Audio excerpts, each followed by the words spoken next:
Dean Blanchard here with another tip on shooting.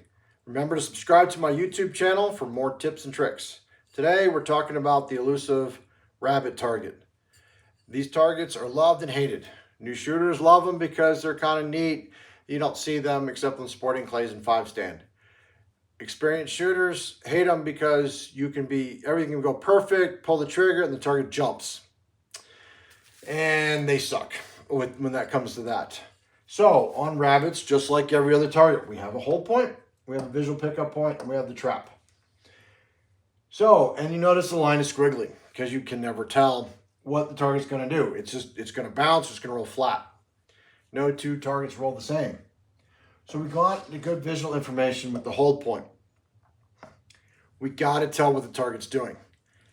Because none of them roll the exact same, we need to be able to get that. Now, play with your hold point. This is an important target to really play with. If you like just fast reaction, you want to be a little closer to the trap. If you want to take your time, you need to hold a little bit further out. And I will tell you, holding further out will cause you to think more for most people because you see it for so much longer. So you have to play with that hold point to figure out what's best for you. Also, with rabbits, generally, if you shoot in front of a rabbit target, you'll see dust get kicked up behind it. Or if you're low, you'll see dirt come up and hit it. That means you're too far in front. If you see everything show up behind it, then you're behind. You're kind of funny that way. And generally, people shoot in front of rabbits. So if you keep missing, back off your lead. Because they look faster than they really are because they're in that background. They're right there. Opposed to a bird in the sky. Okay? So, the two basic methods I like with rabbit targets is a pull away, start from underneath, extend in front and pull trigger, or a swing through, you start just behind. You notice I'm not way behind, I'm just behind the target, and you sweep through it like you're sweeping a broom.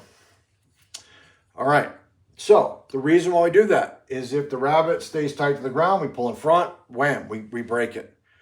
We're putting the center of the pattern basically right there at the bottom, or just slightly up here. If the target were to jump while we're going out with it, we can move the gun up and be able to put the gun in front of the target in the air. Because let me tell you, in the air is the easiest and best place to break the target whenever possible. It's the most stable and consistent. So let's go on to the range. Let's take a look at this from a Shotkam perspective. I got several targets to see. I got pull away, holding tight to the ground, and I got other ones that jump up in the air and I move to it. Take a look at that, and then I have some more tricks for you afterwards.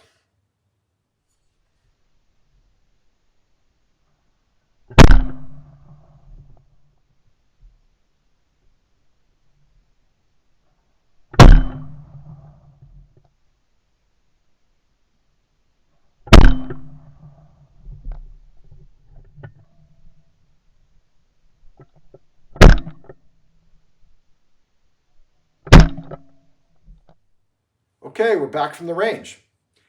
Now, you saw where the shot cam was when I broke the target. Now, one trick that I've been playing with is closing one eye. Now, we're supposed to use two eyes when we shoot. We get a lot of visual information, and we can see generally targets better. However, with a rabbit target, especially with a black background, where there's a lot of broken rabbits, the gun can actually start disappearing into the background. By closing one eye, it allows it to appear a little bit better, and now we can have a better idea of where the gun is at.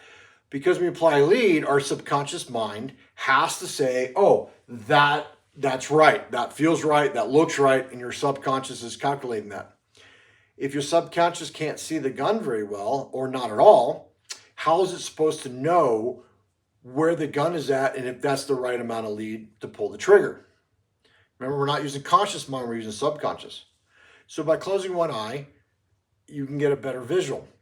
Now, that is really important with one eye, is to have it underneath and then come up into the lead. More so than two eyes. Two eyes is important.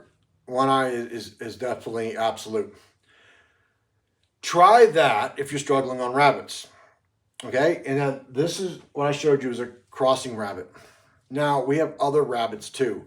We have them quartering going away. So as it starts going away more and more, you might want to think about tightening up your choke a little bit. When you have an edge on rabbit going straight away, which I absolutely hate because they're really hard to see with the background, for one. Two, a wide open choke will send out so much dust and dirt and debris around it, you could chip the target and not see you chipped it, for one. Two, you need to put a lot of pellets on that side ring to be able to break that target. So this is where we want to be improved mod or full choke. Tighter is better on an edge on target going away with a rabbit. Okay? If it's quartering away, depending on how much face, this at 20 yards, cylinder choke all day long because they are bouncing. That extra pattern can help. As it goes like this, you might want to think about tightening up a bit. And then here, yes, improved mod would be the most open choke I would use on a going away rabbit on edge, just because they're so hard to break, and the debris you kick up with open chokes makes it very difficult to see any chips, and also to get enough pellets on it to actually break it. Okay, so there's some tips and tricks for you for shooting rabbit targets.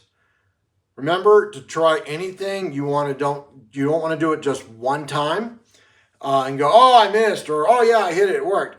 No, you got to work at it. You want to shoot at least 50 to 100 rounds, trying a different idea before you work. And then remember, trying different hold points, that is feel. Oh, I held out here and it took forever to get to me. I didn't like that. You want to hold a little closer.